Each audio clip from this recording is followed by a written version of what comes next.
Hello, English learners. Welcome back to Daily English Talks. I'm Mia, and I'm so happy you're here today. Because in this long and meaningful session, we're going to talk about something that completely changed my life as an English learner. The way I trained my brain to think in English and stop translating from my native language. I know how frustrating it feels when you understand words individually, but can't speak smoothly. When your brain tries to translate every sentence before saying it. When you pause too long, searching for the right words, and you feel embarrassed or shy to continue. I've been there. And today, I'll guide you step by step through how I rewired my mind to think directly in English. Slowly, naturally, and confidently. When I first started learning English, I used to translate every single thing in my head. If someone asked me, "How are you?"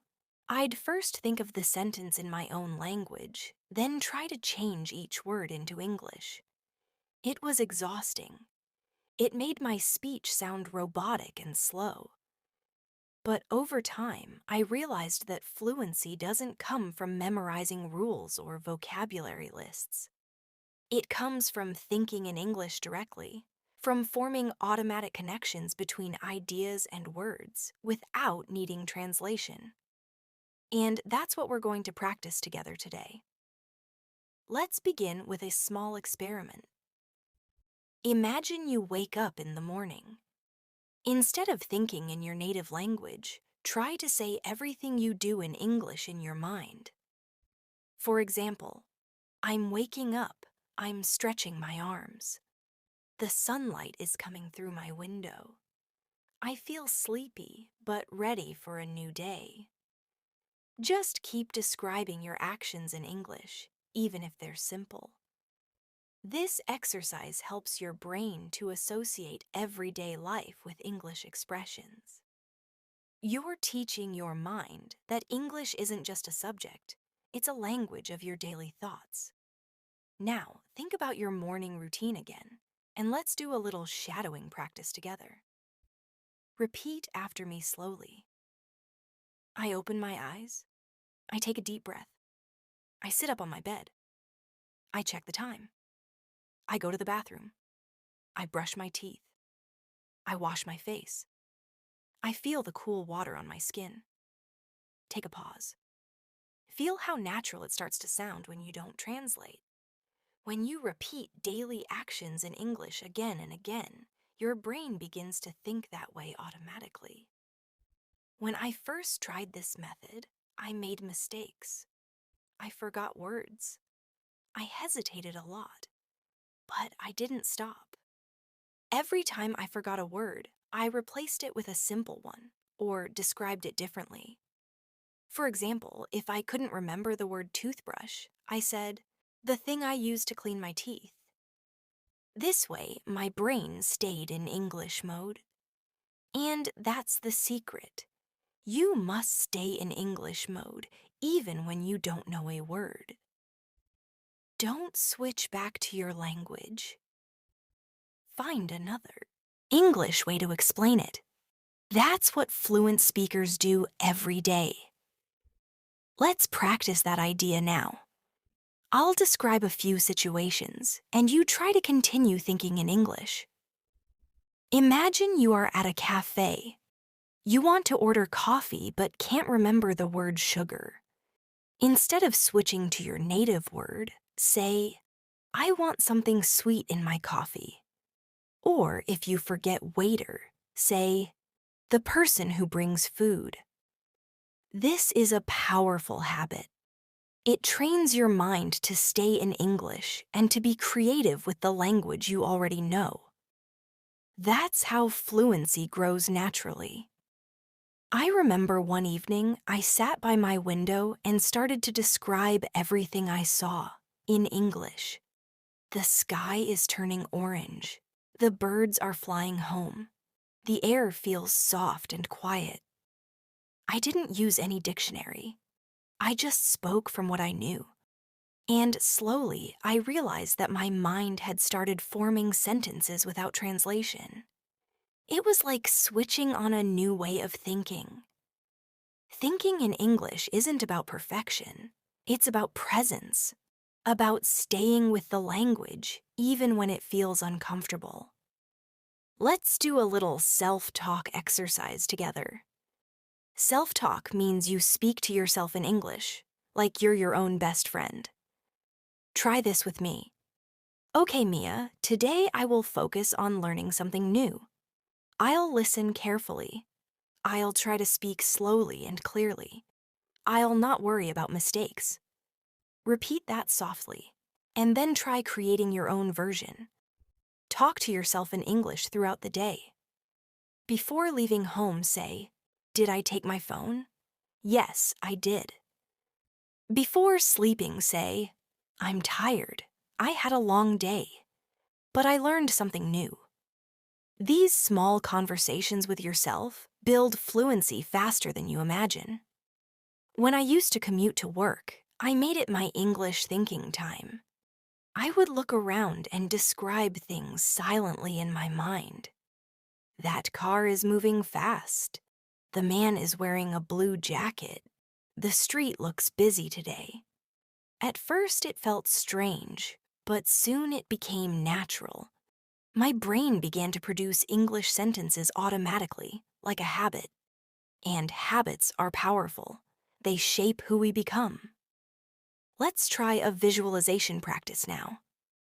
Close your eyes for a moment. Imagine you're walking through a park. The air is cool. You hear birds singing. The leaves move softly in the wind. Now describe that scene in English in your head. Don't translate, just describe what you feel, see, and hear. I'm walking slowly. I feel peaceful. The sky is clear. This mental exercise connects emotion with English thinking. It turns English from a language you study into a language you live. There's something very important to remember. Your brain follows patterns. If you constantly translate, it will keep waiting for your native language before producing English. But if you stay in English, mode daily, even for small moments, your brain rewires itself. It starts predicting English automatically. That's why I always tell my students, don't worry about grammar when thinking in English. Focus on flow. Grammar will catch up later as you hear and use correct forms naturally. Let's build another small daily life dialogue for practice. Imagine you're at the grocery store. Say aloud or think in English, "I need some milk." "Where is the bread section?" "Oh, these apples look fresh." "I'll take 2 bananas and 1 orange." "How much is it?" "Thank you very much." These simple lines are golden. If you use them daily, your mind will soon recall them instantly when you're in a real situation. And that's exactly how native-like fluency feels. It's when sentences come out without planning. Another helpful habit is labeling. When I was training my brain to think in English, I started labeling everything around me. My desk, my phone, my chair, my notebook. I would touch an object and say its name quietly. Chair, notebook, pen, water bottle. Sometimes I added adjectives too. Cold water, soft pillow, bright light. The more I used English words for real things, the more my mind connected the world directly to English. Try this quick exercise right now. Look around your room and name 5 objects in English without pausing. Then describe them using simple phrases. For example, "This is my desk. It's brown and strong." "This is my phone. It's black and smooth." "This is my cup. It's full of tea." Keep going like that for 2 minutes every day. You'll be amazed how your brain starts recognizing English as its first reaction, not translation.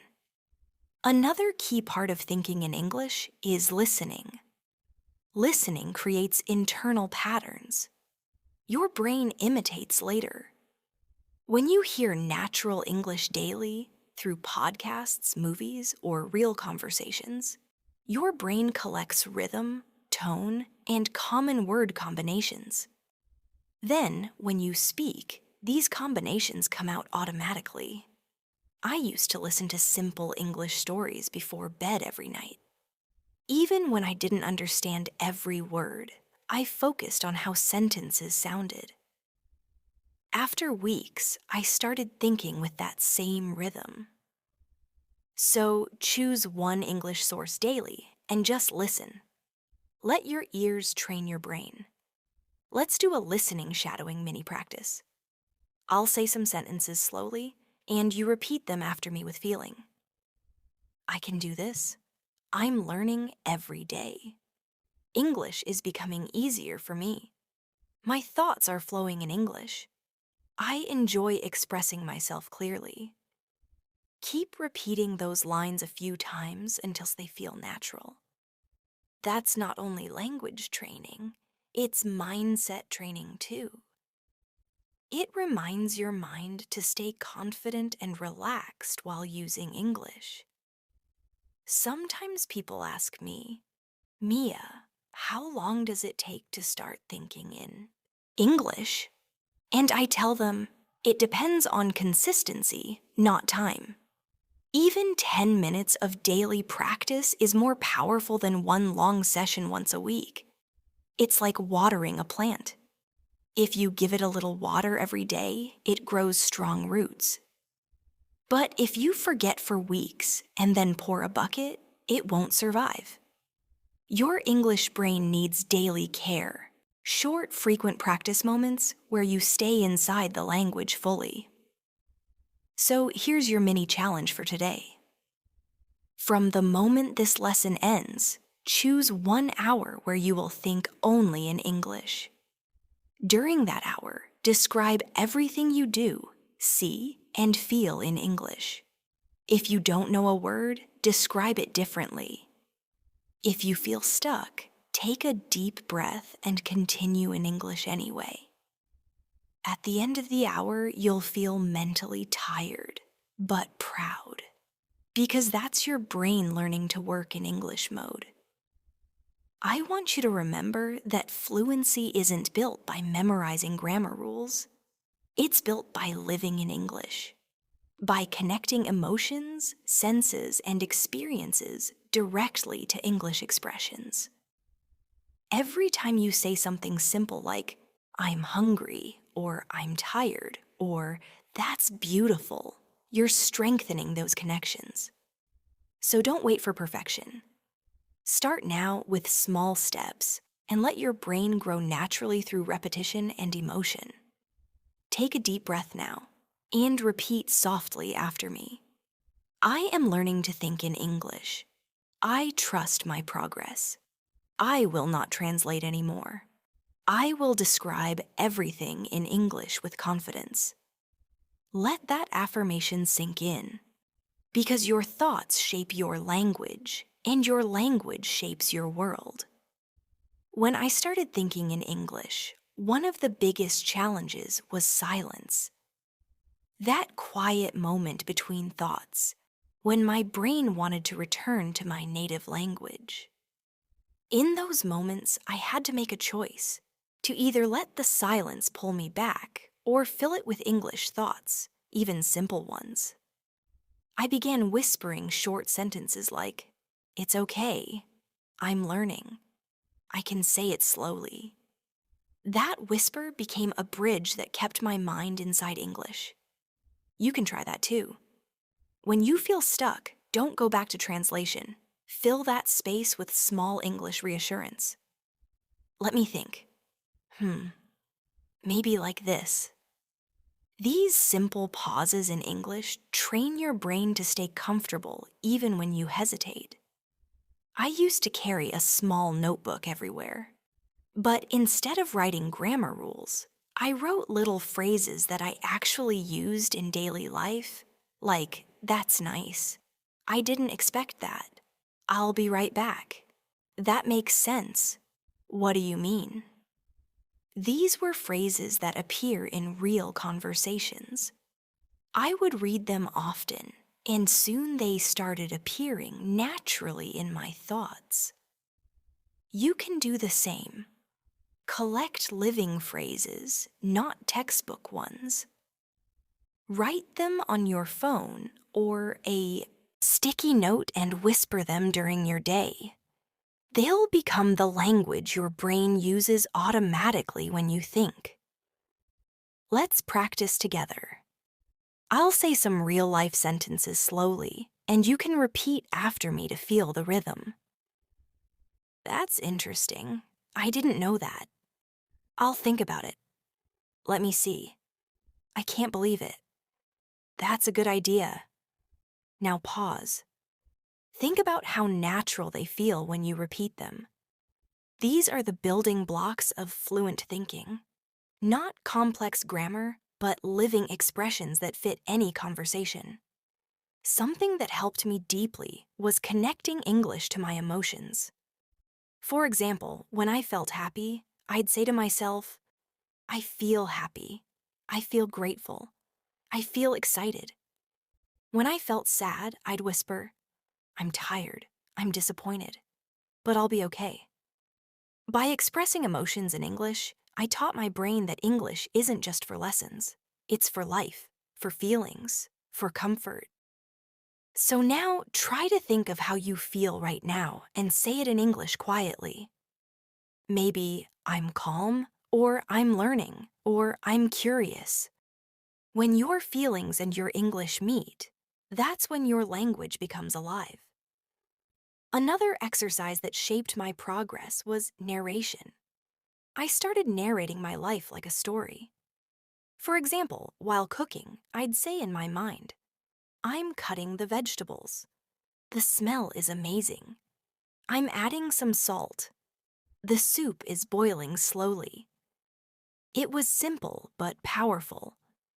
Because this kind of narration keeps your mind busy in English, your thoughts flow without needing translation. So every day, try to pick one activity, maybe cleaning your room, walking outside, or preparing your meal, and narrate it silently in English. The goal isn't perfection, it's continuity, keeping your thoughts moving naturally in English sentences. Let's do that together for practice.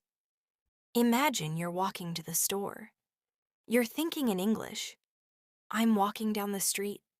I see a few cars. The sky looks gray. I feel a cool breeze on my face. I'm almost at the store. I need to buy some bread and milk. Can you see how natural that feels? That's your English brain working. Step by step, one image at a time. The truth is, fluency isn't only about knowing words. It's about rhythm. Every language has a natural sound and flow.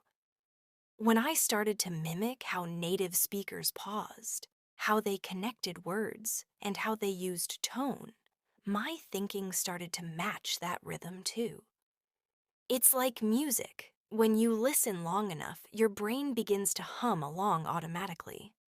So I recommend that you listen to slow English daily, stories, conversations, or YouTube lessons, and try to shadow the speaker's rhythm. Don't focus on single words. Focus on the feeling of the whole sentence. Your brain will start to think in that musical pattern. Let's practice a short rhythm exercise together. Repeat after me slowly, feeling the calm tone. I can do it. I am improving. I am speaking more naturally. English feels easy. I understand what I hear. Each time you repeat, try to feel the emotion behind the words. The emotion helps your brain remember faster than repetition alone. When I was learning, I made a rule for myself. I called it the English hour. For 1 hour every day, no matter what I was doing, I had to think only in English.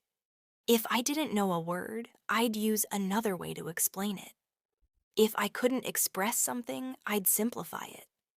It wasn't always perfect, but it was progress. You can try that too. Choose 1 hour daily, maybe in the morning or before bed, and think everything in English during that time. Don't judge your thoughts. Just observe them and let them form naturally. It's like exercising your brain in a new gym every day.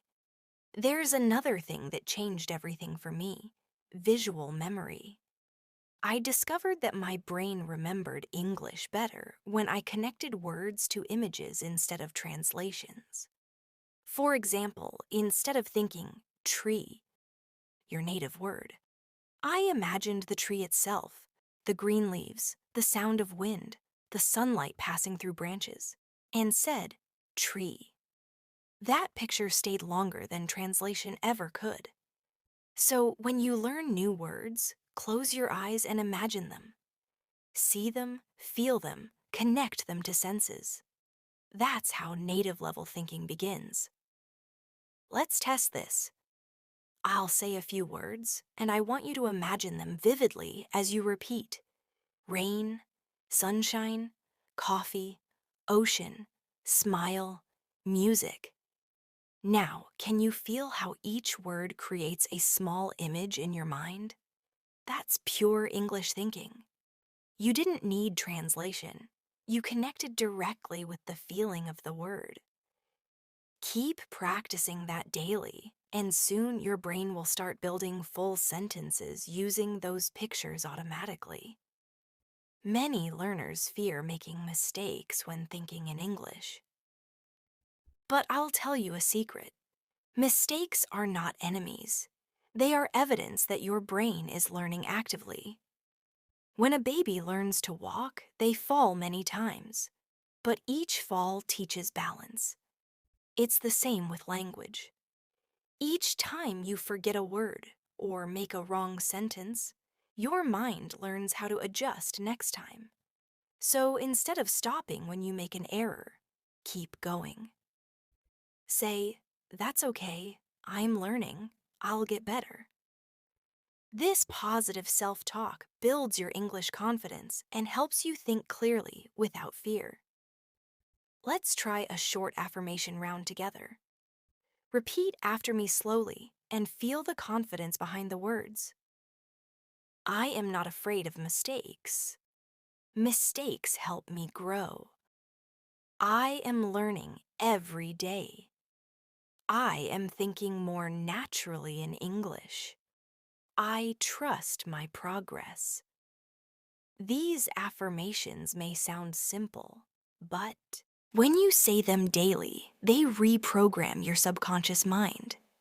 You begin to think and feel like an English speaker from inside. There's also an emotional trick that worked for me: curiosity. I made myself curious about English. Whenever I heard a new phrase, I didn't just translate it. I wanted to know why it was used that way, what feeling it carried, what situation it fit. This curiosity made English fun, not just a subject. So when you hear someone say, "I'm all ears," instead of translating, imagine what it means. Picture a person listening closely. That's how your brain links meaning through imagination, not translation. Let's explore a few such phrases together so your brain learns this habit. When you hear "break the ice," don't translate. Imagine someone making the atmosphere friendly and warm. When you hear "it's raining cats and dogs," imagine heavy rain pouring from the sky, not animals literally falling. When you hear "I'm over the moon," imagine pure happiness. These mental images create emotional memories that last much longer than dictionary definitions. That's how your English mind forms connections that never fade. Sometimes people ask me, "Mia, how do I stop my brain from switching back to my native language?" My answer is simple. You can't force your brain. you train it gently. Like teaching a child to walk, you guide it with patience and consistency. Every time it goes back to your old language, gently bring it back to English without frustration. Say to yourself, "No worries, let's think again in English." That kind reminder will make your progress peaceful and strong. Let's do a gentle recentering practice right now. Take a deep breath, close your eyes for a moment, and think of one thought entirely in English. Maybe something like, "I'm proud of myself today," or "I'm enjoying this learning journey." Keep that thought simple and kind. That's all you need. Each time you do this, your brain strengthens the English pathway, just like muscles strengthen through exercise. I remember one morning when I realized my brain had changed. I woke up, looked outside, and my first thought was in English. What a beautiful morning. I didn't plan it. I didn't translate. It just happened naturally. That moment felt magical.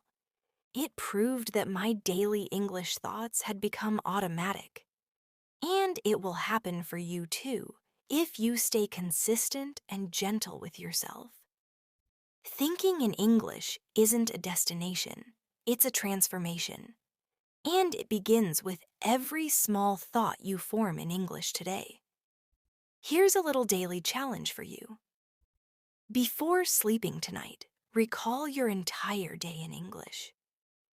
Don't worry about grammar or perfection. Just describe it simply in your mind like this. I woke up early. I made breakfast. I went to work. I talked to my friend. I came home. I listened to music. Then end with something positive. I learned something new today. This bedtime reflection is one of the best ways to train your mind to think naturally in English, because your brain processes thoughts quietly as you fall asleep. So, as we continue this journey together, remember that your goal is not to sound perfect, it's to feel natural, to make English your mental home. Every word you think, every sentence you whisper, every image you visualize, they're all steps toward that home. You're not memorizing a language, you're living it. Slowly, softly, and beautifully. Take one more deep breath and repeat after me softly. English is part of my thoughts now. I think, feel, and dream in English more every day. I'm doing great. I'm proud of my effort.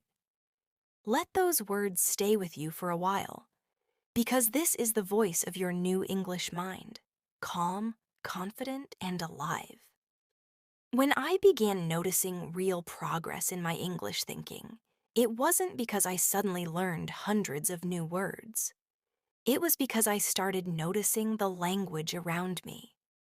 Every sign, every piece of dialogue in a movie, every headline in English. I stopped ignoring them and started observing them like a curious child. I would look at simple things, like a shampoo bottle that said, "For silky smooth hair," and I'd whisper the phrase to myself, "Silky smooth hair." Then I'd imagine what it felt like, soft, shiny, light. My brain connected the phrase with an image, a texture, a feeling. That's what helped me start thinking through English, not about English. When you pay attention like that, your mind begins to collect English not as vocabulary, but as experience. Instead of memorizing, you start living words. Try this when you go outside next time.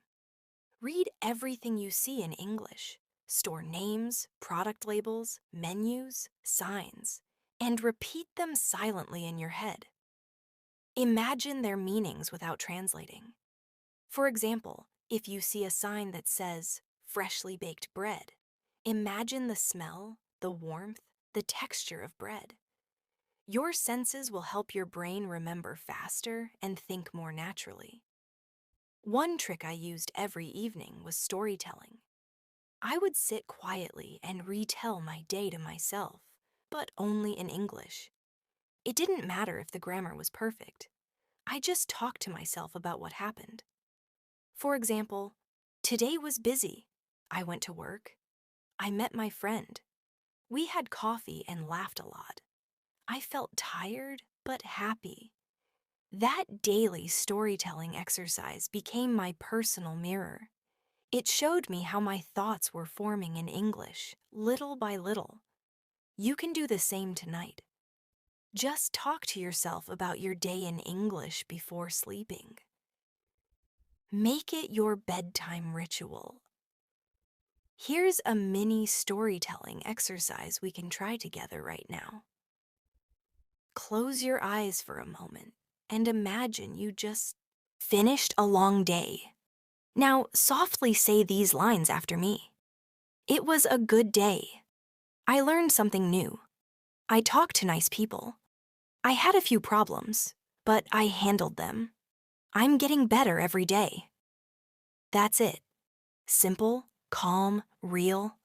You're not just speaking. You're thinking, feeling, and reflecting in English. There's a secret many advanced learners discover only later. That translation is like a bridge. But once you can walk, you no longer need the bridge. In the beginning, we use our first language to cross into English. But at some point, you must let go and trust that your brain can walk on its own. Thinking in English is that walk. It feels uncertain at first, but once you take the step, you realize your brain can do it. It just needed your permission.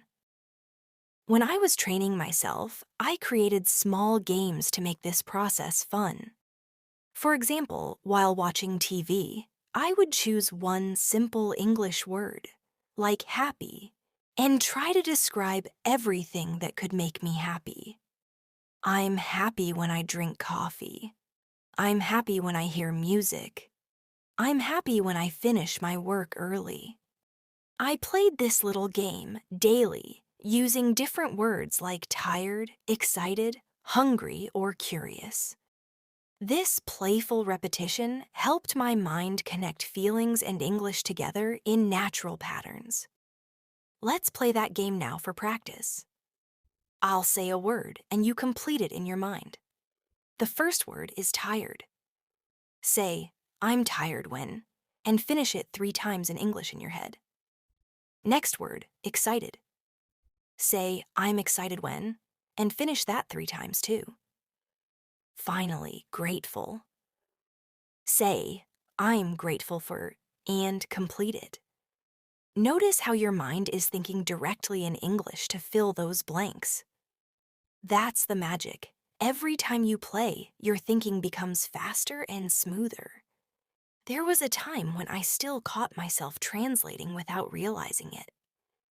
I would think of a sentence, then feel a delay before saying it.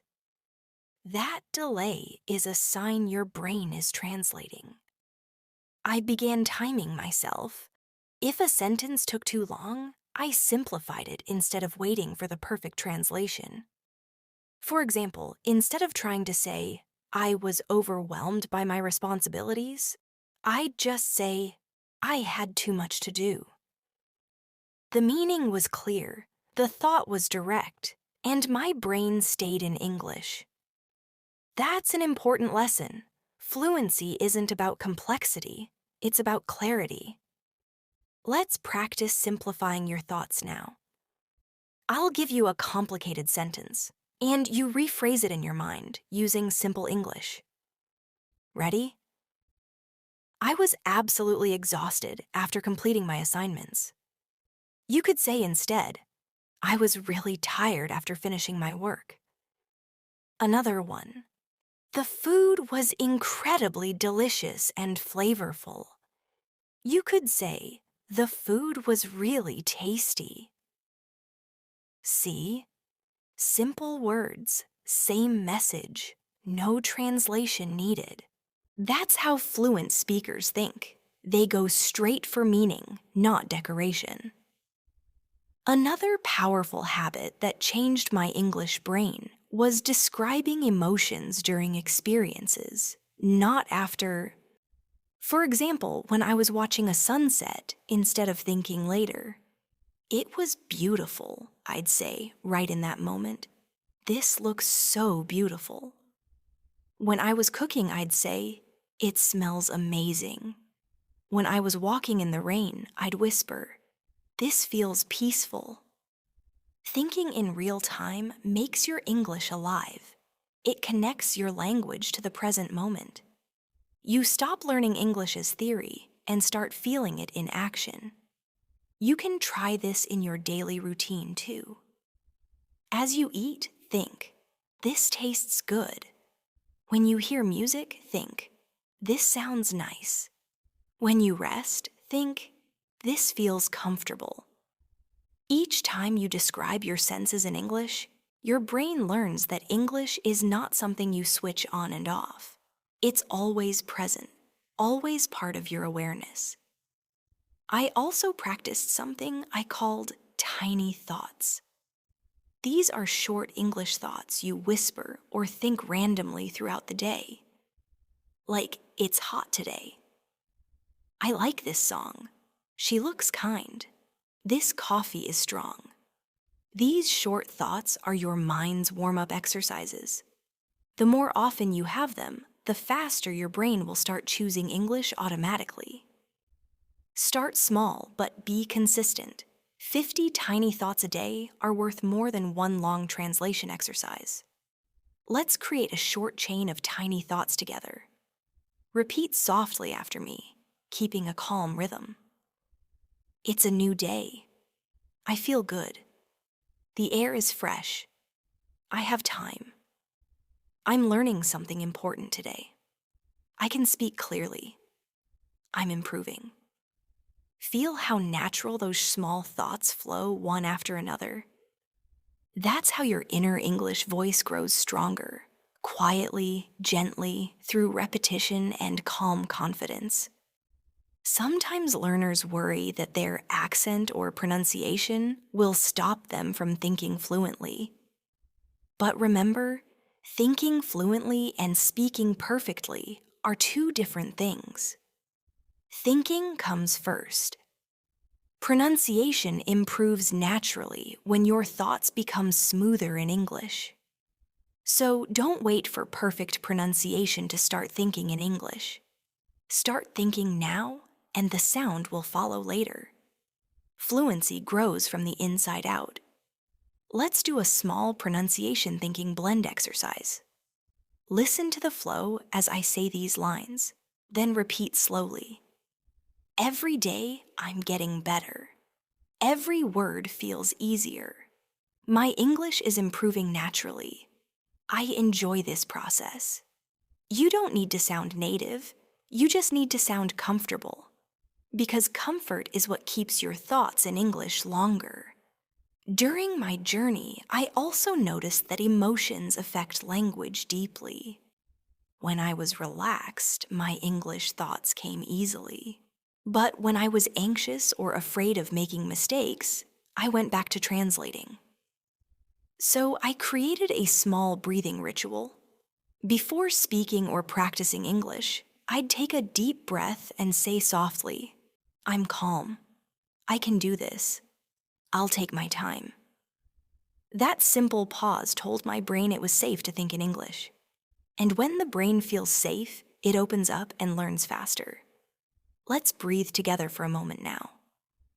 Inhale slowly, and as you exhale, whisper in English, "I'm calm." Again, breathe in deeply and say, "I'm confident." One more time, breathe out and say, "I'm ready." Feel the peace inside those words. That peace allows your thoughts to move freely in English without fear or pressure. Another realization I had was that my environment influenced my English thinking more than I thought.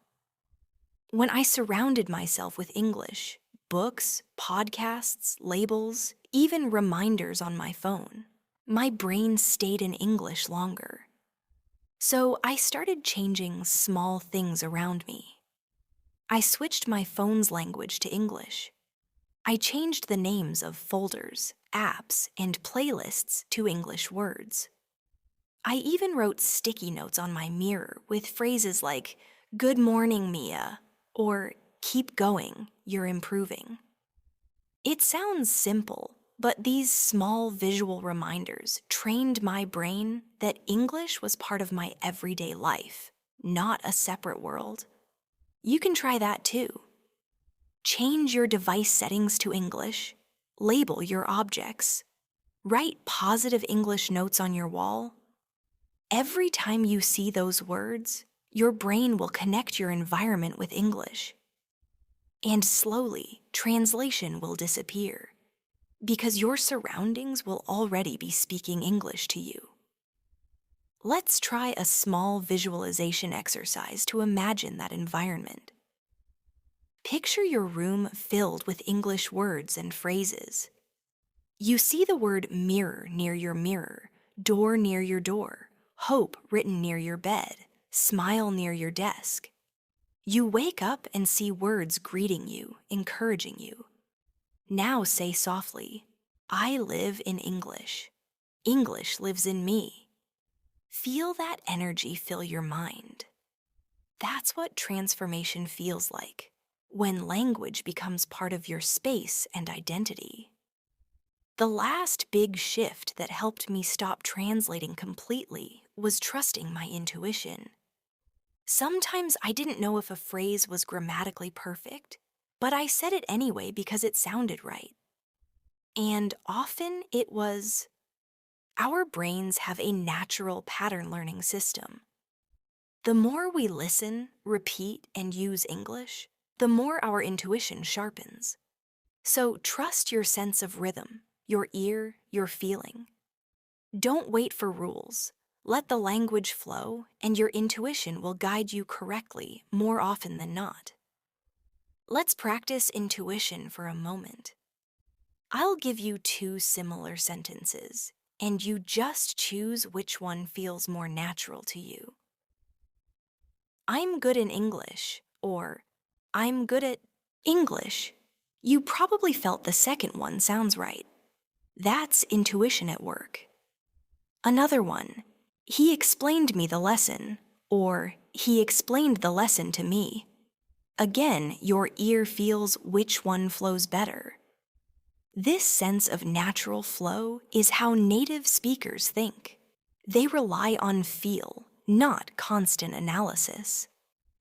As you move forward, you'll notice your brain starting to use English even when you're not studying, while you're walking, cleaning, or daydreaming. You might suddenly realize that you just thought a full sentence in English without effort. That's the moment you'll smile and say to yourself, "It's working." Because it is.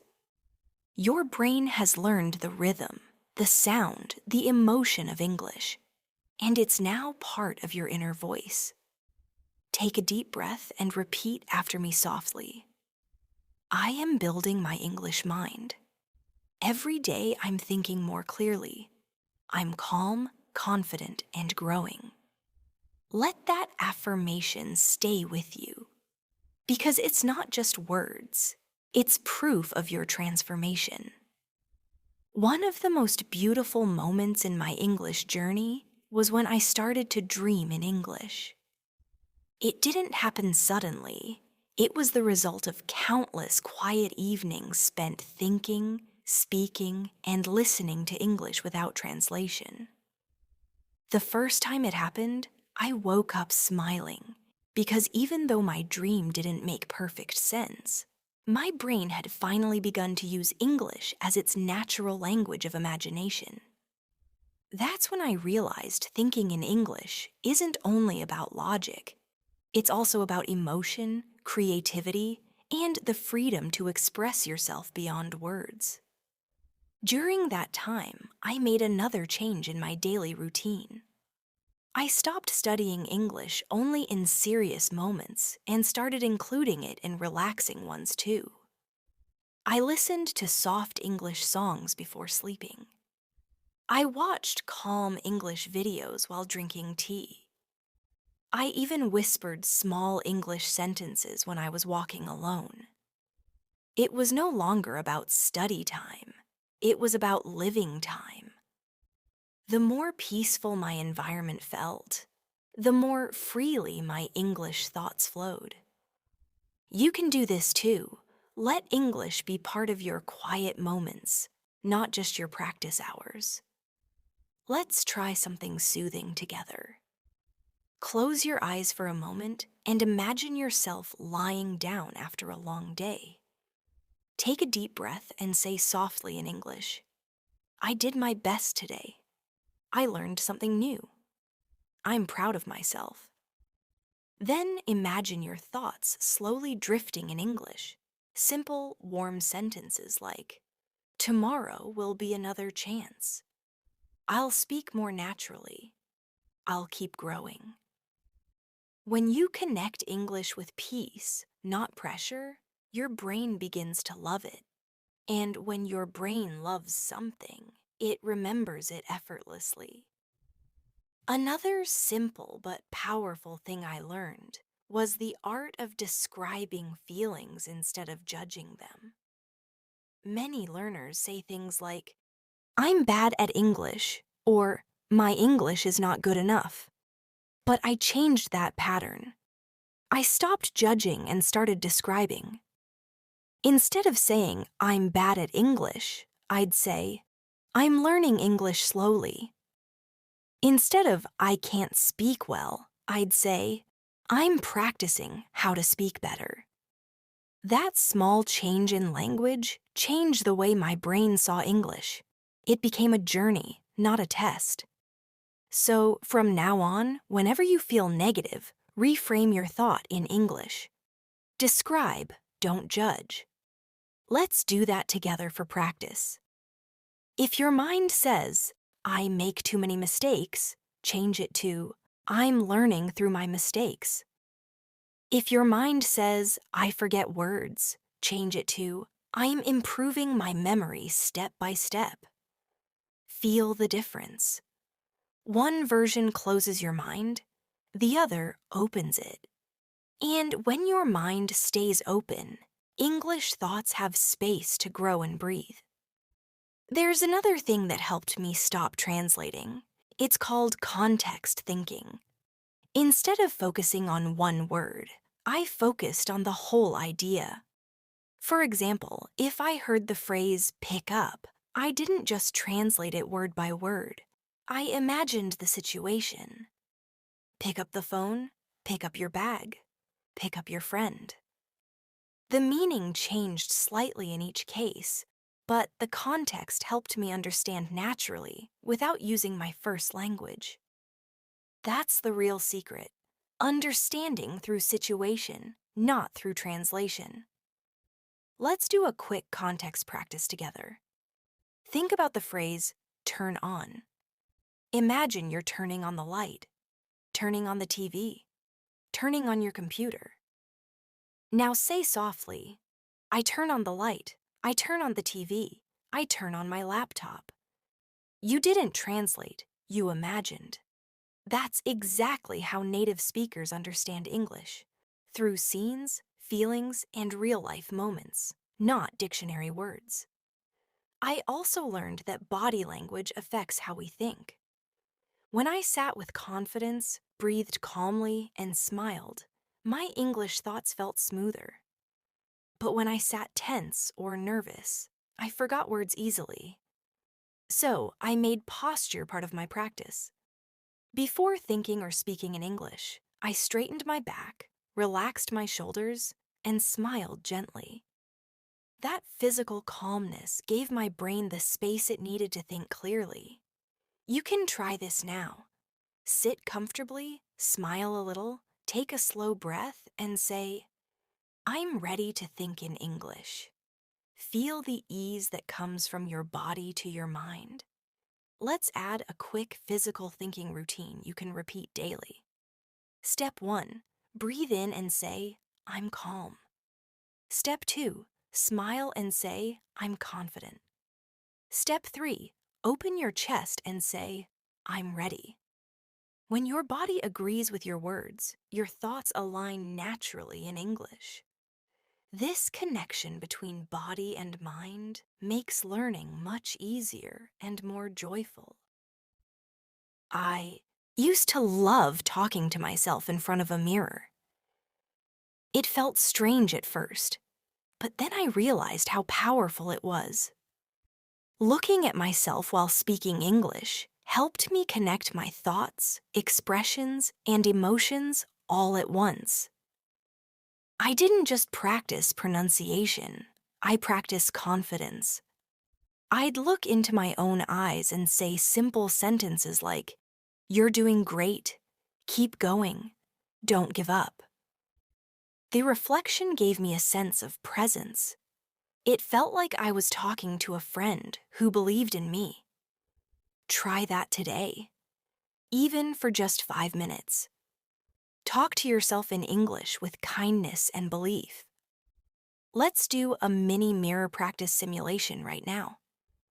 Imagine you're standing in front of a mirror. Look at your reflection and say slowly, I'm learning English. I'm getting better every day. I'm not afraid to make mistakes. I'm proud of my effort. Feel how powerful that sounds when you say it to yourself. Your brain listens to your own voice more deeply than any teacher's. It trusts you. So give it encouragement in English. Speak kindly to yourself in this language, and soon English will feel like a safe home for your thoughts. One of the strongest techniques I developed was using music for language thinking. I chose English songs that had clear lyrics and slow rhythm, and I listened carefully, not to sing perfectly, but to feel the emotion and phrasing. I'd write down a few lines like, "You are stronger than you think," or "Everything will be okay," and I'd repeat them throughout the day as affirmations. Music gives words emotion, and emotion makes memory strong. When your heart feels the sound, your mind remembers the meaning automatically. Let's turn this into a small rhythm exercise. Repeat softly after me as if you're singing in your mind. Every day I'm learning more. Every word opens a new door. I speak with heart, I speak with ease. English thoughts flow naturally with peace. Let that rhythm stay in your head for a few seconds. This is how thinking becomes emotional, not just logical, and emotional thinking is lasting thinking. I also remember practicing while walking outside. I'd describe everything I saw in English under my breath. The road is quiet. The sky looks soft. There's a little wind. The trees are moving slowly. People around me probably thought I was whispering to myself, but I didn't care, because each word I spoke made my English brain stronger. You can do this too. Describe your world quietly wherever you go. Make the streets your classroom. Make life your English environment. Let's walk together in our imagination for a moment. Picture yourself walking in a park. Say softly, "The path is long. The grass is green. I can hear birds singing. The air feels fresh. I'm walking slowly and feeling calm." That's natural English thinking. You're not translating, you're seeing, feeling, and describing directly. That's fluency in its purest form. Many learners ask me how long it took for me to stop translating completely. The truth is, it didn't happen in one day or even in 1 year. It happened through thousands of small English moments. Every whisper, every reflection, every description, every practice session like this. Over time, those moments built a new pathway in my brain. And now, even when I speak my native language, sometimes English words come first in my thoughts. That's how deeply the habit settles when you practice gently and daily. Another tool I used was journaling. Writing short English entries about my thoughts, feelings, and dreams every night. Not long essays, just 5 or 6 sentences about how my day went, what I learned, or how I felt. This habit helped me think clearly in English because I had to form sentences naturally, not perfectly. And when I read my old journal pages, I could literally see my English brain growing stronger over time. You can start your own English diary today. Write something small every night, even just, "Today I felt happy because I practiced English." Those words are tiny steps toward fluency. Let's create a small writing reflection together. Imagine you're writing in your English diary tonight. Say softly, "Today I learned to think more in English. I practiced speaking calmly. I noticed that translation is fading. I feel proud and motivated to continue." Simple lines like these keep your focus on progress, not perfection. Every written thought becomes a permanent mark of your growing English mind. Sometimes during this journey, I had moments of doubt. Days when I felt slow, when I forgot simple words, when I questioned whether I'd ever be fluent. But now, looking back, I realize those were the most important days because they tested my patience and proved my commitment. Growth is invisible until one day it becomes obvious. So if you ever feel stuck, remind yourself, it's not failure, it's quiet progress happening in the background of your brain. Keep trusting it. Let's make a small mental promise together. Repeat after me, slowly, from your heart. Even when it's hard, I will keep going. Even when I forget, I will try again. Even when I doubt myself, I will stay patient. I am becoming fluent step by step. Feel the strength of that promise. That's how you build a mindset that supports your English thinking forever. As you continue on this journey, remember that English isn't just another skill. It's a new way of seeing the world. It changes how you express love, curiosity, humor, and dreams. Every language opens a new window of understanding. And when you start thinking in English, that window opens wider. You begin to feel global, connected, and free. The thoughts that once needed translation now move directly from your heart to your words. That's what real fluency feels like. It's when English stops being something you learn and becomes something you live. Take one deep, calm breath with me now and repeat softly, "I think in English with ease. My thoughts are flowing clearly. I enjoy every step of this journey. I am proud of my progress." Hold that feeling for a few seconds.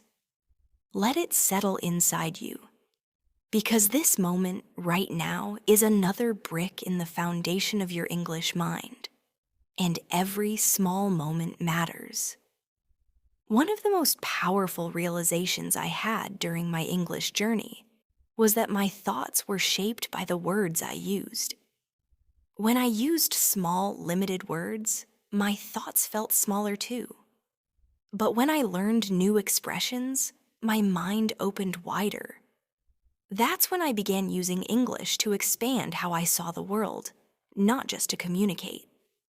For example, instead of thinking, "I'm tired," I started thinking, "I need to rest and recharge." That one small change gave me more awareness, more calmness, and more control over my emotions. It showed me that English isn't only about speaking. It's about thinking with clarity, emotion, and perspective. I began to see that language is like a mirror of the mind. When my English thoughts were simple, my emotions felt light and direct. When they became complex, I could express subtle feelings that were hard to explain before. For instance, learning the phrase, "I feel overwhelmed," allowed me to recognize and name that emotion when I was under pressure. Naming it made it easier to handle. So, thinking in English not only made me fluent, it also made me emotionally intelligent in a new way. You can try this too. Choose one feeling you had today and describe it in English. Maybe you felt excited, curious, tired, or hopeful. Say it softly, then add a reason. I feel curious because I'm learning something new. I feel tired because I worked hard today. I feel proud because I practiced English again. When you connect emotions with English, your thoughts gain depth, and your brain begins to express feelings without needing translation. Let's take a moment for emotional vocabulary practice. Repeat after me slowly and imagine each feeling clearly. I feel calm, I feel focused, I feel relaxed, I feel grateful, I feel confident. Now, imagine yourself using these feelings throughout the day in simple sentences. I feel calm when I walk outside. I feel focused when I study. I feel grateful when I finish a goal. By repeating them daily, your emotional world and your English thinking start moving in harmony. Another turning point in my training was when I stopped waiting for English speaking opportunities and started creating them. I realized that my environment didn't need to change, could bring English into whatever I was already doing. When I was cooking, I followed English recipes and spoke the steps aloud. Cut the onions, add salt, stir slowly. When I was cleaning, I described what I was doing. I'm folding my clothes. I'm sweeping the floor. I'm organizing my desk. My house became my classroom. My routine became my teacher. And my mind stayed in English almost the entire day. You can do that too. Think of one daily activity and turn it into English time. For example, when you make tea or coffee, describe every step in English. I'm boiling water. I'm waiting. I'm pouring it into the cup. I smell the coffee. It's strong and warm. The goal is not perfection, it's presence. Each time you describe reality in English, your brain strengthens its connection to the language. And with time, translation disappears naturally. Let's do a little practice together right now. Imagine you're preparing your breakfast. Say softly, I'm slicing bread, I'm spreading butter, I'm drinking tea. It's hot and sweet. I feel ready for the day. That's it. Simple, real, clear. That's exactly how thinking in English feels, alive and effortless. Sometimes people believe that thinking in English means using only English all day long, but that's not necessary.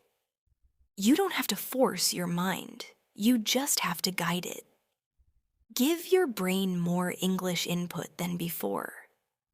Surround yourself with English sounds, stories, or subtitles whenever possible. For example, I used to watch short English videos during my lunch break, not to understand every word, but to let my mind absorb the rhythm and tone. After a few weeks, I noticed that even when I wasn't watching, my brain started replaying some phrases automatically. That's how you know your brain is beginning to live in English. Let's make a simple visualization exercise from that idea. Imagine yourself sitting quietly while listening to a slow English conversation. You're not analyzing, you're just feeling the sound. You notice how words rise and fall, how emotions flow through tone. You start to silently repeat a few words you hear, That's right. I agree. I understand. Your brain isn't working hard. It's relaxing into English. That's how real fluency begins, not from stress, but from softness and awareness. Another powerful tool I used was to think of English as music, not as grammar. Every language has its melody, and English has a gentle, rhythmic one that flows with emotion. When I listened to native speakers, I didn't only hear the words, I heard how they felt. I paid attention to pauses, to softness, to emphasis. For example, when someone said, "That's amazing," I didn't just hear vocabulary, I felt excitement in the tone. When someone said, "It's okay," I felt calmness. So, I started copying the feeling more than the structure. And slowly, my thinking became musical too. Calm, emotional, natural. Let's practice this tone awareness together. Repeat softly, matching the feeling I describe. "That's wonderful," with happiness. "It's okay," with calm. "I understand," with empathy. "Don't worry," with kindness. "You did great," with warmth. Can you feel how each sentence carries emotion even before meaning? That's the melody of English. When you start to feel the language instead of just knowing it, your thoughts will begin to flow naturally. Another thing that helped me was using imagination. I created small imaginary conversations in my head every day. Sometimes I imagined talking to a friend, a teacher, or even a shopkeeper. I would think in English, asking and answering both sides of the conversation. For example, I'd imagine saying, "Hi, how are you?" and then answering as the other person, "I'm good, thanks. How about you?" It was playful, but it trained my brain to stay in English mode, like acting in a scene. And soon, real conversations started feeling familiar and comfortable. Let's try a small imaginative conversation now. I'll say one line, and you imagine the next one in English silently in your mind. "Good morning. How are you today?" You answer. "That's nice to hear." "What are your plans for today?" You answer. "I hope you have a great day ahead." See how your mind automatically responds in English? That's mental fluency, the ability to think and react in the language instantly. There was also a moment when I learned to let go of control. When I stopped judging my sentences, stopped worrying about mistakes, and started trusting my voice. I realized that native speakers make mistakes too. They just keep going without stopping to correct themselves. So I told myself, I'll do the same. Every time I made a small error, I smiled and continued. Because thinking fluently doesn't mean being perfect. It means being natural. And natural means imperfectly beautiful. You can practice this with me now. I'll give you a line that includes a small, harmless mistake, and I want you to repeat it without trying to fix it. Ready? I doesn't know what to say. She go to the store yesterday. He don't like coffee. Feel that? You didn't stop. You didn't translate. You just kept flowing. That's the exact habit that builds fluency. Because communication matters more than correction. As I grew more confident, I started noticing how my inner voice changed. Before, my English thoughts were slow, like reading a dictionary in my head. But with time, they became softer, lighter, more emotional. For example, instead of thinking, "I must practice now," I began thinking, "I feel like speaking English today." That small shift turned learning into joy. It wasn't homework, it was part of my identity. And when English becomes part of who you are, fluency becomes inevitable.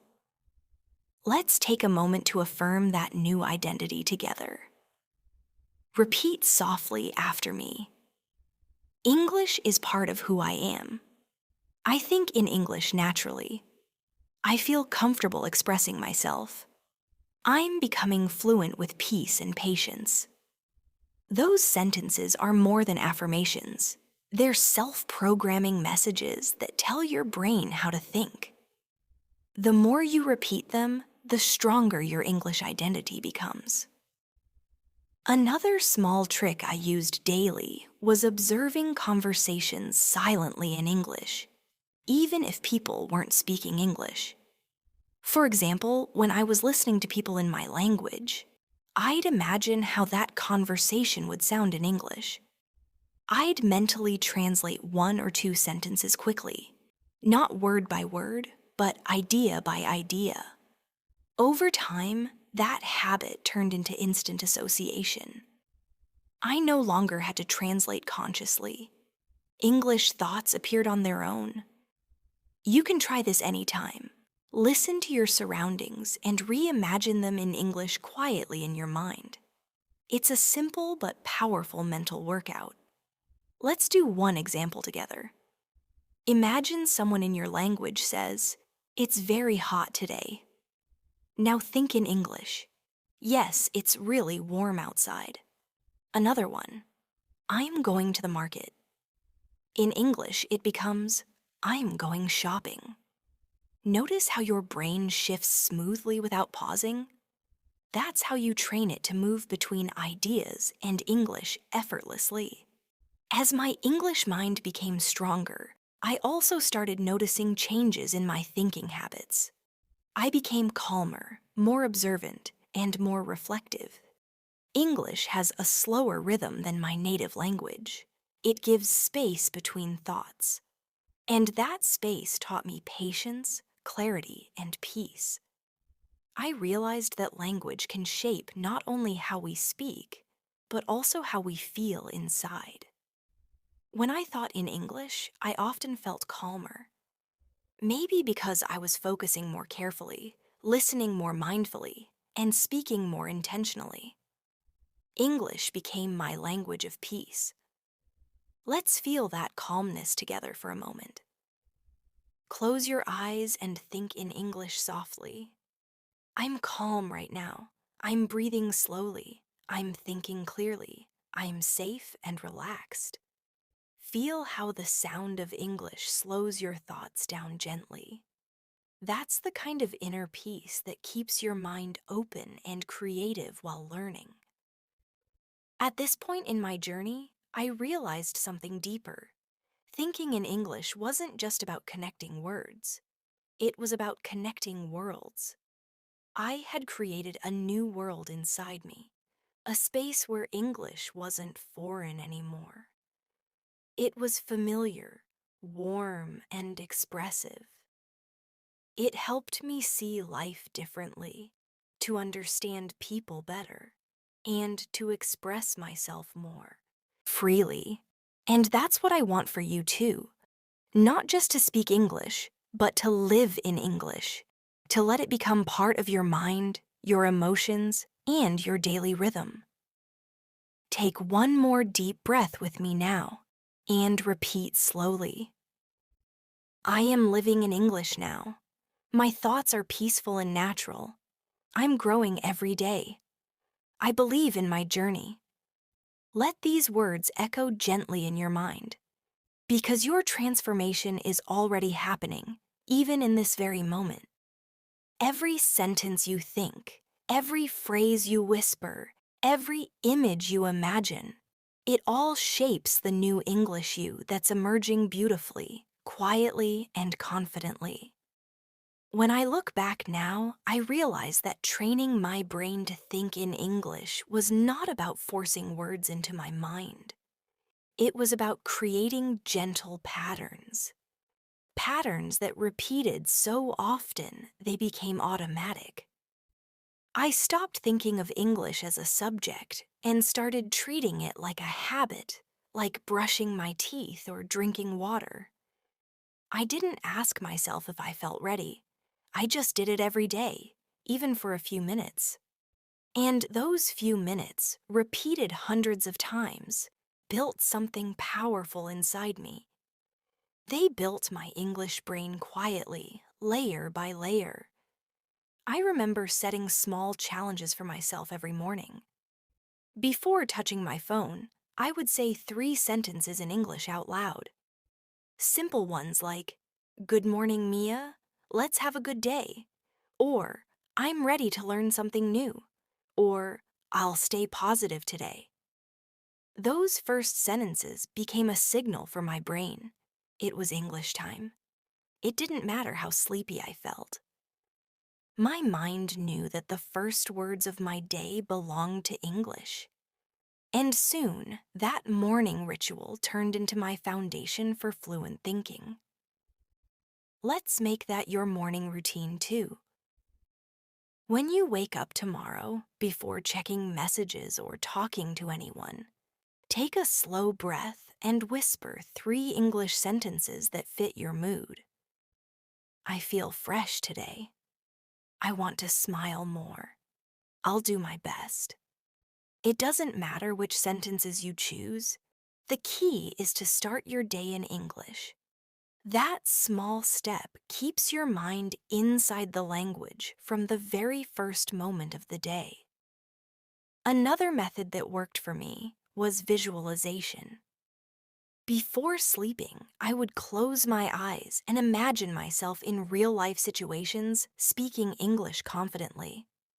I saw myself ordering coffee, meeting friends, giving directions, asking questions, and I always imagined myself calm, smiling, and fluent. I did this every night, and something amazing happened. My brain began to believe it. It started preparing itself for those moments subconsciously. So when I actually faced those real situations later, I felt less nervous because my mind had already practiced them in imagination. Let's try that now for a few seconds.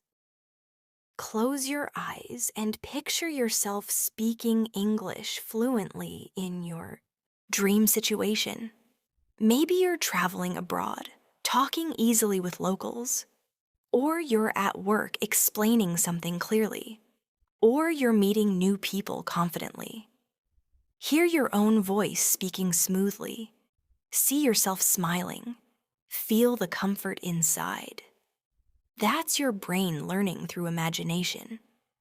Every time you visualize fluency, your neurons fire as if you're actually doing it.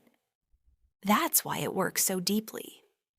During this process, I also realized that reading helped my mind think faster in English. But not just any reading. I chose things that felt alive.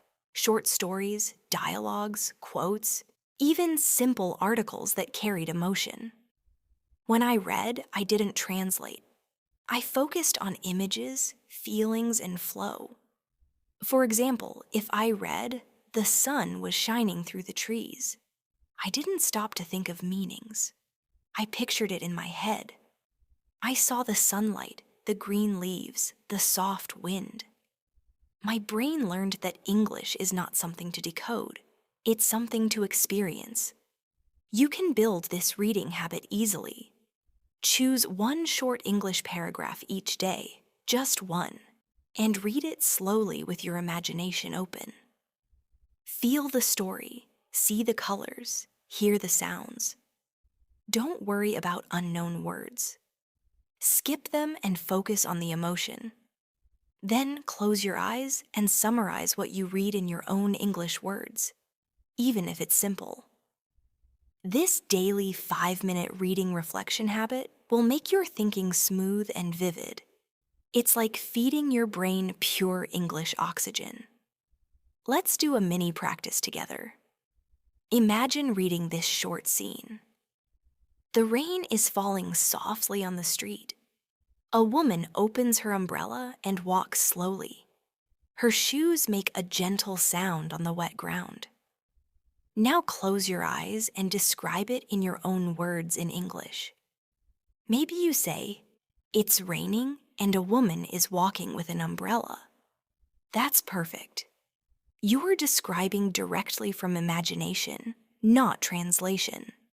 That's how your English mind grows stronger and more visual. Another discovery I made was how rhythm affects memory.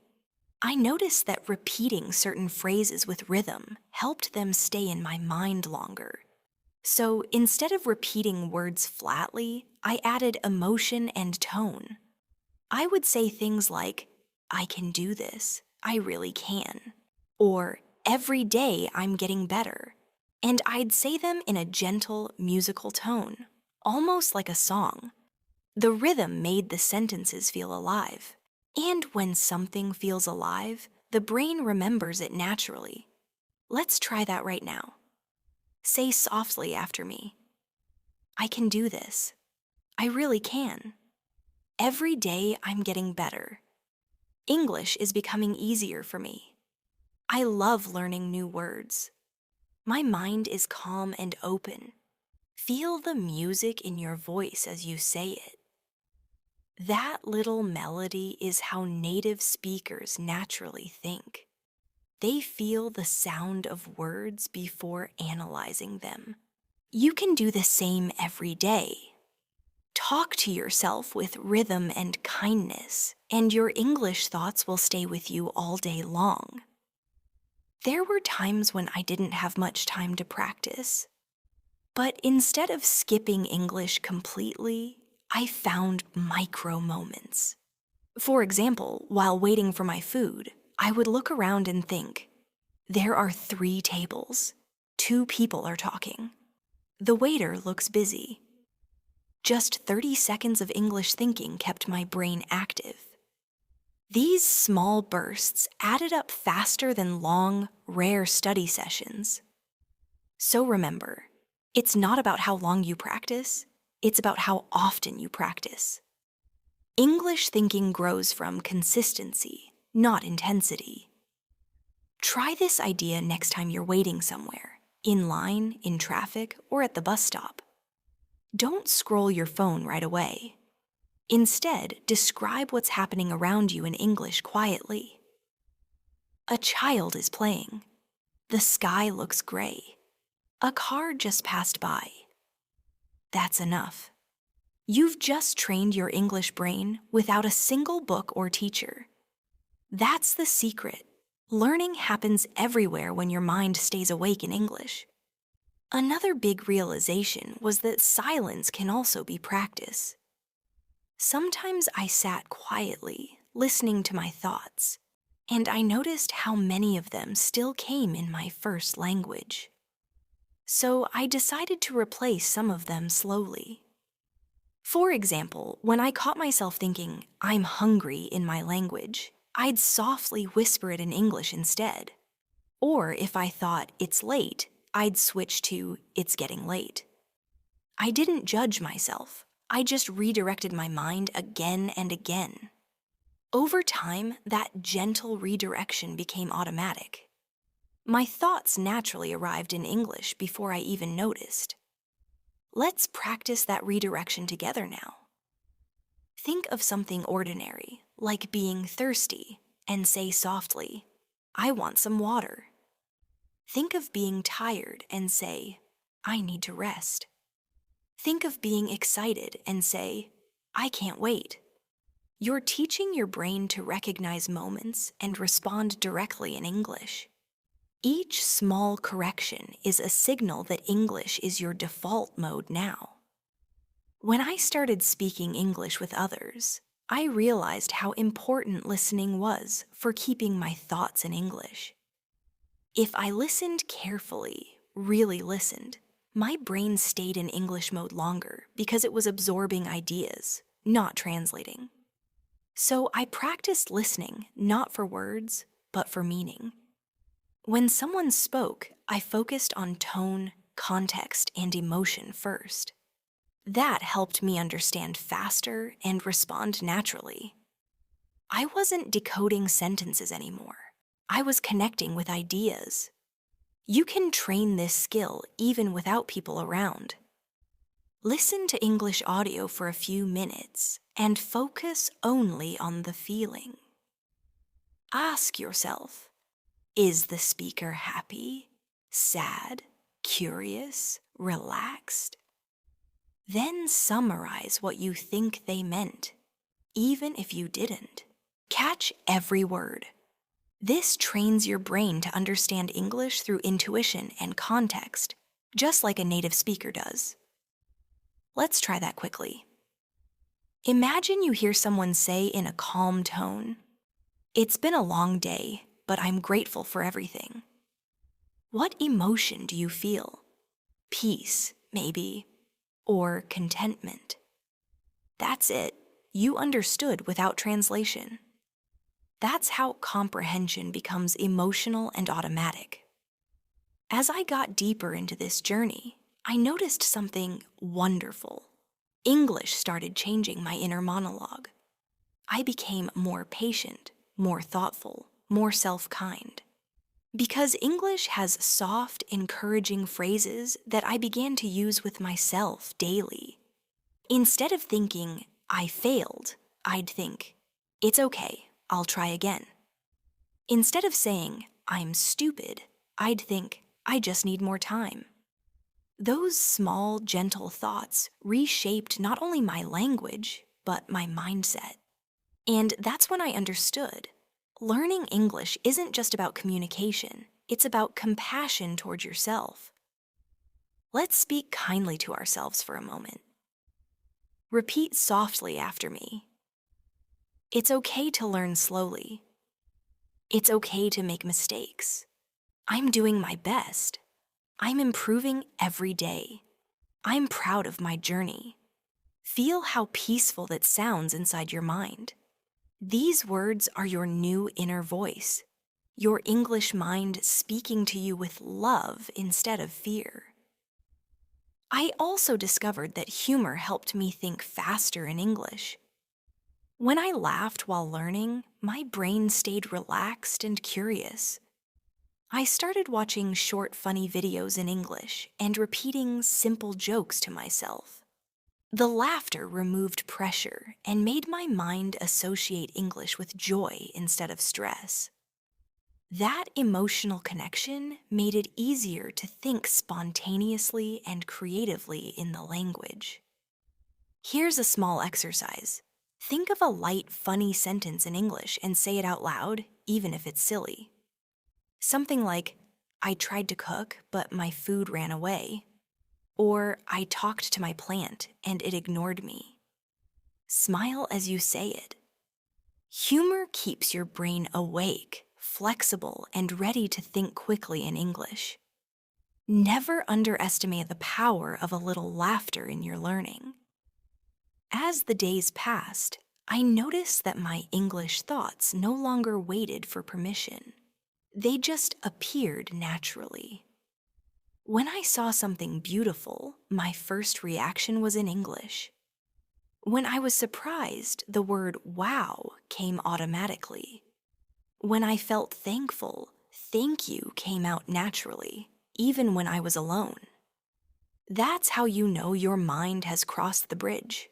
You're living in English now, and that's an incredibly rewarding feeling. Take a slow breath with me and whisper softly, "I'm thinking in English more every day. My mind is free and open. I enjoy this journey. I'm proud of how far I've come." Let those words rest gently inside you. Because every time you say them, you're not only speaking English, you're strengthening the voice of your English thinking mind. There came a moment in my journey when I realized that thinking in English had become not just a goal, but a form of peace for me. It was no longer something I had to force. It was something I looked forward to every day. I loved that quiet feeling of hearing English in my mind, the gentle rhythm, the calm flow, the warmth of the words I had once struggled with. I could feel how far I had come, and it made me proud. So today, as you listen, I want you to imagine that same calm feeling inside you. The moment when English no longer feels foreign. It feels like a friend. In the early days, I used to feel frustrated when I forgot words or couldn't find the right phrase. But with time, I learned that forgetting is not failure, it's training. Every time I forgot something and tried to describe it differently, my brain created a new connection. It was like building another road to the same destination. Sometimes I couldn't remember the word comfortable, so I said, "It feels good." Sometimes I forgot beautiful, so I said, "It looks nice." Those small moments of adaptation were the real signs of fluency, because I wasn't freezing or translating anymore. I was expressing myself freely in English. Let's practice that flexibility now. Imagine you can't remember a word. I'll describe a few situations, and you find another way to say it in English. If you forget the word restaurant, how could you say it? Maybe the place where people eat. If you forget umbrella, maybe the thing that stops rain. If you forget refrigerator, you can say the cold box where we keep food. It doesn't matter if it's not perfect. It keeps your brain alive in English. That creativity is what real speakers use every day. Another turning point for me was when I stopped comparing myself to others. For a long time, I would hear someone speak fast and think, "I'll never be like that." But then I realized everyone's journey has a different speed. Some people learn quickly, but forget easily. Others learn slowly, but remember deeply. I chose to go slowly and deeply, to understand words emotionally, not just memorize them. And because of that, the English that lives in my mind now feels permanent. It's part of me. So I want you to take a breath right now and repeat softly. My English is growing at my own pace. I don't need to rush. I am doing beautifully in my own way. Feel that truth. Because language learning is not a race. It's a relationship. You're not chasing English. You're building a friendship with it day by day, thought by thought. There's something very magical that happens when you start trusting the process. Your brain begins to relax. And when your brain relaxes, it learns faster. It's like a flower opening when the sun touches it. The moment you stop worrying about perfection, your thoughts start flowing effortlessly. That's why I always recommend learners to practice in a calm environment. Soft music, warm lighting, maybe a quiet room. The calmer your surroundings, the more your mind opens to English naturally. Let's create that calm moment together now. Take a slow breath in, and as you exhale, whisper softly, "I'm calm and ready." Imagine a soft light around you, a safe space where mistakes don't exist. In this space, every word you say in English is accepted, understood, and appreciated. Let yourself speak freely in your mind. Maybe describe the room you're in, how you feel, or what you're thinking right now, all in English.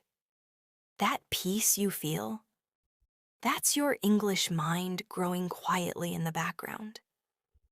When I trained my brain, I also learned the power of repetition, but not boring repetition. I made it emotional. Instead of repeating a sentence 50 times like a robot, I repeated it 5 times with 5 different feelings. For example, the sentence, "I can do this," sounded confident once, tired another time, excited another time, peaceful the next, and proud the last time. This emotional repetition made my brain remember the sentence deeply, because emotion is the glue that keeps memory alive. Let's try that emotional repetition now. I'll say one line and you repeat it 5 times in your own emotional versions. The line is, I can do this. Say it confidently. Say it softly. Say it playfully. Say it calmly. Say it proudly. Feel how different it sounds each time, yet it stays true. That's how English becomes part of your emotional world, real, alive, flexible. I also started using English to describe the world in small, poetic ways. When I saw a sunset, I didn't just say, it's beautiful. I said, the sky looks like a painting. When I heard rain, I didn't say, it's raining. I said, the rain is whispering softly on the ground. Those simple, poetic lines made me fall in love with English even more. It became not only a tool, but an art, a language that let me feel and express beauty differently. I wasn't just learning anymore, I was creating. You can try this poetic practice anytime you see something lovely.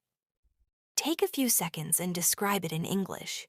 Not perfectly, but with feeling.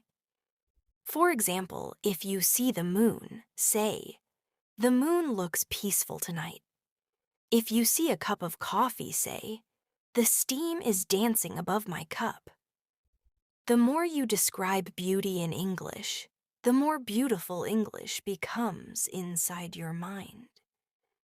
Another key that changed everything for me was patience. I used to get frustrated when I couldn't speak quickly. But then I realized that thinking in English isn't about speed, it's about flow. When you slow down, you give your brain time to form natural sentences. So I practiced speaking slowly, breathing between phrases, and letting my thoughts catch up. It felt almost like meditation. English became my slow rhythm, a language of mindfulness. Let's do that together now. Take a deep breath and say softly, I'll speak slowly and clearly. I don't need to rush. I'll enjoy every word. Feel how peaceful that sounds. When you speak slowly, your brain hears itself clearly. And when it hears clearly, it learns deeply. That's why slow English thinking is the foundation of fast English fluency later. It builds strength quietly inside your mind. At this point in my journey, something else started happening. I began dreaming bigger in English, not just at night, but during the day. When I imagined my goals, I described them in English. I said, I want to travel. I want to meet new people. I want to tell stories in English that inspire others. Those dreams motivated me far more than textbooks ever could, because they gave me emotional purpose. Learning became part of my identity, not a task I had to complete. You can try this powerful habit now. Close your eyes for a moment and imagine your future self, a confident English speaker, smiling, calm, and fluent. Picture where you are, what you're doing, who you're talking to. Hear your voice speaking naturally, without fear or translation. Now say softly, that's me. I'm becoming that person every day. That vision is your motivation, your reason to keep thinking in English even on slow days. One of the biggest lessons I learned was that English is not about knowing everything. It's about being brave with what you already know. I stopped waiting until I had perfect grammar or vocabulary to speak. I started using what I had, even if it was simple. And people understood me perfectly fine. That's when I realized fluency isn't about the size of your vocabulary. It's about the size of your confidence. Let's do a short confidence affirmation together. Repeat after me slowly, letting the words feel real. I can express myself clearly. I have enough words to communicate. I am brave when I speak English. I am confident and calm. Feel the strength inside that. You already have what you need. You just have to trust it. As I continued, English became my space of reflection. When I felt confused or stressed, I would journal in English. Writing my thoughts in another language gave me distance and clarity. It was like seeing my emotions from a new angle. I would write, "I'm feeling lost today, but I know it will pass." Or, "I don't understand everything, but I'm learning." Each sentence became a piece of healing. English turned into a language of mindfulness, a calm inner voice that listened instead of judging. Try this reflection practice right now. Think of one small challenge you face today and describe it in English, softly and kindly. Maybe, "I felt nervous when I spoke English today, but I'm proud I tried." Or, "I was tired, but I still practiced for a few minutes." Notice how writing or saying it in English feels softer than thinking it in your own language. That's because your English voice carries less history. It's new, gentle, forgiving. It lets you rebuild yourself through words. Sometimes I sit quietly and think of how English has changed me. It didn't just give me a new way to communicate. It gave me a new way to think, to feel, to connect. It taught me to slow down, to listen more carefully, to express gratitude, to find beauty in small things. And maybe, most importantly, it showed me that the way we speak to ourselves matters more than any grammar rule ever will. Take a slow breath with me now, and repeat softly, "I'm learning gently. I'm improving naturally. I trust my process. I'm grateful for every small step." Let those words rest inside your heart. Because this journey is not just about English. It's about kindness, patience, and the discovery of your own strength. If there's one message I want to leave with you from this part of the journey, it's this. Thinking in English begins the moment you decide to stay in the language, no matter how imperfect it feels. Each thought, each whisper, each small description in English rewires your brain a little more. You might not see the change every day, but one morning you'll wake up and realize your first thought was in English. And you'll smile, because that's the proof that your effort, your patience, and your practice have quietly built a new version of your mind. So take one last deep breath with me for today and say softly, "English is part of me now. My mind is learning beautifully.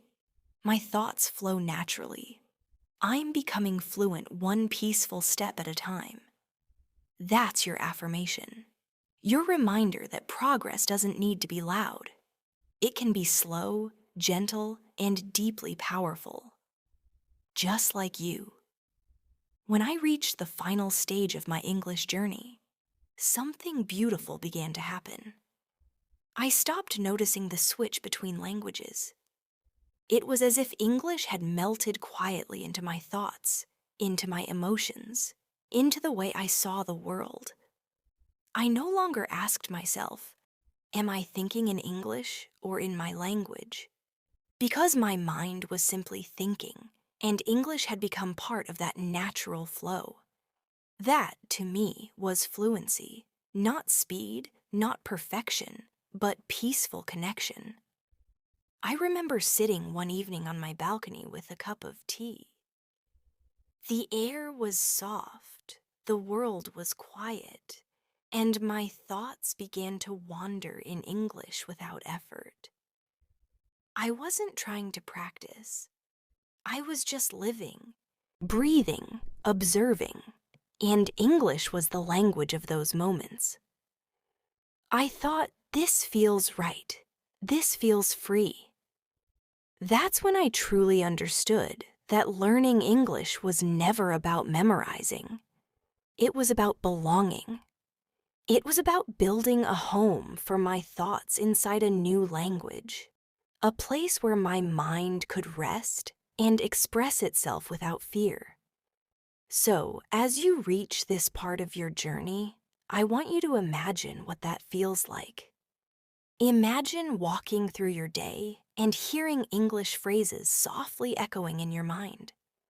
Imagine describing the world automatically. The sun feels warm, the air smells fresh, the city is waking up. Imagine reacting instantly in English, laughing, sighing, smiling, without needing to translate. That's the life waiting for you, one calm thought at a time. There's something powerful that happens when you start to think your emotions instead of just feeling them. When I felt proud, I'd say, I'm proud of myself. When I felt grateful, I'd whisper, I'm thankful for this moment. When I felt lonely, I'd remind myself, it's okay, this feeling will pass. English became my language of reflection. It helped me talk to myself with kindness instead of criticism. And in that process, I didn't just train my brain, I healed it too. Let's take a moment to practice that inner reflection now. Think of one thing you appreciate about yourself today and say it in English softly. Maybe, I'm proud that I practiced. Or, I'm happy that I didn't give up. Or, I'm grateful for how far I've come. Feel how gentle that sounds in your mind. The words are simple, but they hold power because they teach your brain to associate English with self-compassion, not pressure. When I started teaching others how to think in English, I noticed a pattern. The ones who improved fastest were not the ones who studied the most, but the ones who lived the language. They spoke to themselves in English while walking. They listened to English before sleeping. They wrote short notes in English every day. They didn't separate learning from living. They merged them together. That's what made their brains adapt so quickly. They weren't waiting for lessons. They were living them. You can do the same starting today. Every morning, greet yourself in English. Every night, thank yourself in English. During the day, when something happens, good or bad, describe it in English. That's funny. That's annoying. That's interesting. These tiny daily thoughts are like small drops of water filling a cup. And one day, without realizing, the cup will overflow with fluency. Let's do a few daily thought examples together now. Imagine waking up and saying, "Good morning, world." While eating breakfast, think, "This coffee smells." Great! When going to work, whisper, "Let's do this." When you're tired, think, "I need a short break." When you finish your day, say softly, "I did my best." Simple phrases, but powerful repetition. They're your mental gym for English thinking. There's another secret I learned that helped me stay consistent. I made English a part of my emotions, not just my logic. I didn't say, I have to study. I said, I want to connect. I didn't say, I must practice. I said, I love how English feels. When you replace pressure with passion, your brain opens like sunlight through clouds. It begins to crave English naturally, just like music or art. That's when learning stops being heavy and starts being joyful. Let's do a mindset switch together. Repeat softly after me. I don't have to learn English. I get to learn English. I don't have to think in English. I enjoy thinking in English. I'm not forcing myself. I'm exploring something beautiful. Feel the difference. These gentle mindset shifts turn practice into peace. They transform learning from a duty into a privilege. As my English mind grew, I noticed something curious. Sometimes my dreams, my ideas, even my sense of humor started to sound more English than before. The rhythm of my jokes changed. The way I expressed surprise changed. The way I comforted people changed. It was as if English had opened new emotional colors inside me. Every language adds new shades to who you are, and English gave me calmness, balance, and curiosity. I started seeing the world not through translation, but through emotion, tone, and story. That's something beautiful to remember. When you learn another language, you don't lose your identity. You expand it. You become someone who can think, feel, and connect in more ways than before. That is why you should be proud of every small English thought that passes through your mind. It's not just a word. It's proof that you've built a second home for your soul. Let's pause for a moment and let that sink in. Take a slow breath and say softly, English is part of me now. It's a voice inside me that grows stronger every day. That sentence isn't just motivational, it's neurotraining. Each time you say it, your brain strengthens the link between identity and language. That's how bilingual thinking truly begins. Not from vocabulary lists, but from emotional ownership. I also learned that gratitude keeps the mind flexible. The more thankful I felt for the process, the easier English became. So even when I struggled, I said, "Thank you for the challenge." When I forgot a word, I said, "Thank you, brain, for reminding me what to improve." Gratitude changed frustration into focus. And slowly, learning became something I wanted to do, not something I had to do. Let's take a short gratitude moment together now. Think of 3 small things related to English that you're thankful for today. Maybe, I'm grateful that I can understand more than before. I'm grateful that I had time to practice. I'm grateful that I didn't give up. Whisper them slowly. Gratitude makes your English brain softer, happier, and more creative. It keeps your journey light and peaceful. As I continued, I began to notice that my English thoughts were no longer only about words. They were about curiosity, culture, and human connection. I became interested in the stories behind expressions, why people said break the ice, or once in a blue moon, or a piece of cake.